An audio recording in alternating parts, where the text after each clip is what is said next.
Pumpkin potato சேர்த்து mini dosa செய்கிறது எப்படி பார்க்கலான்னு வாங்க. ஒரு தவாவில் எண்ணெய் காஞ்சதுக்கப்புறமா கடுகு சீரகம் தாளிச்சிட்டு பொடியாக நறுக்கின வெங்காயத்தை போட்டு கொஞ்சம் லைட்டாக வதக்கிக்கலாம். வதக்கும் போது கொஞ்சமாக தேவையான அளவுக்கு உப்பு சேர்த்துக்கிறோம், சீக்கிரமாக ஆனியன் வதங்கிறதுக்காக. இப்போ இது கொஞ்சம் வதங்கினதுக்கப்புறமா நல்லா துருவின உருளைக்கிழங்கு ஒரு கையளவுக்கு சேர்த்துக்கிறோம்.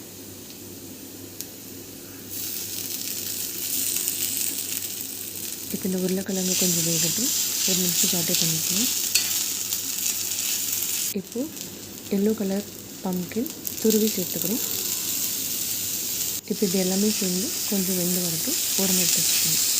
இப்போ ஒரு தோசை தவா வச்சு அது காஞ்சதுக்கப்புறமா சின்ன சின்னதாக மினி தோசை மாதிரி ஊற்றிக்கலாம்.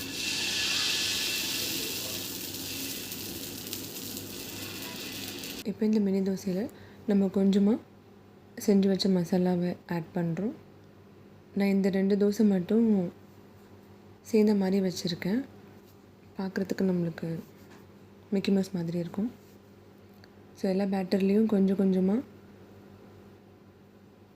நம்ம செஞ்சு வச்ச மசாலாவை ஆட் பண்ணிவிட்டு துருவின பன்னீரை போட்டுக்கிறோம். இது ஆப்ஷனல் தான், ஆனால் குழந்தைங்களுக்கு பன்னீர் சேர்த்து கொடுக்கும்போது வெயிட் கெய்னிங் இருக்கும்.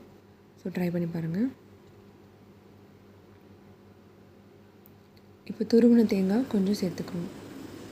இது கொஞ்சம் க்ரன்ச்சினஸ் கொடுக்கும், நல்லா ஆரோக்கியமாக இருக்கும் ஃபுட்டும். இதெல்லாம் வெந்ததுக்கப்புறமா நம்ம ஆப்போசிட் சைட் திருப்பி அந்த பக்கமும் டோஸ்ட் பண்ணி எடுத்துக்கணும். ஸோ 2 பக்கமும் நல்லா வெந்துருச்சான்னு செக் பண்ணிவிட்டு இப்போ நம்ம இதை எடுத்து சுட சுட சர்வ் பண்ண ஒரு எம்மியான ஹெல்தியான அண்ட் வெஜிடபிள்ஸோட குட்னஸோடு இருக்க நம்மளோட தோசை ரெடி. இது உங்கள் பசங்களுக்கு கொடுத்து நீங்களும் என்ஜாய் பண்ணுங்கள். ப்ளீஸ் சப்ஸ்கிரைப் பண்ணுங்கள். தேங்க்யூ. பம்கின் பொட்டேட்டோ சேர்த்து மினி தோசை செய்கிறது எப்படி பார்க்கலான்னு வாங்க.